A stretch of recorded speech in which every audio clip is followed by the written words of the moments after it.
Hinimok ng Office of Civil Defense, OCD, ang publiko nitong Huwebes na maghanda para sa isang posibleng super typhoon na may lapad na halos 1,000 kilometro, na inaasahang tatama sa Luzon ngayong weekend.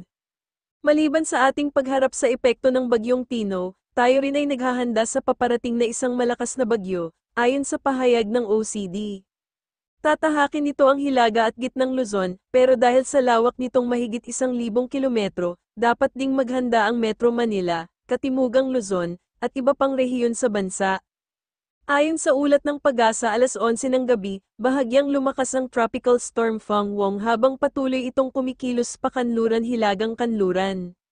Ang sentro ng bagyo ay namataan sa labas pa ng Philippine Area of Responsibility o 1,550 kilometro sa silangan ng Hilagang-Silangang Mindanao. Taglay nito ang pinakamalakas na hanging umaabot sa 85 kilometro bawat oras malapit sa gitna at bugso ng hangin na hanggang 105 kilometro bawat oras.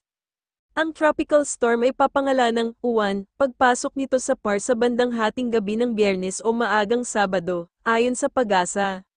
Sinabi rin ng ahensya na maaaring umabot sa kategoryang typhoon ang Uwan sa Biyernes at maging super typhoon pagsapit ng Sabado. Inaasahan itong tatama sa kalupaan ng Hilaga o gitnang Luzon. Alinsunod sa aming mandato at sa utos ng ating Pangulo at ni NDRRMC Chairperson at Defense Secretary Gilberto Teodoro Jr., patuloy nating paiigtingin ang mga paghahanda para sa paparating na bagyo, kasabay ng pagpapatuloy ng ating mga operasyon para sa mga kababayang naapektuhan ng Bagyong Tino, dagdag pa ng OCD. May 2 araw na lang tayo para maghanda, dahil simula Sabado at Linggo, mararanasan na ang masamang panahon dulot ng Bagyong Uwan, ayon pa sa OCD.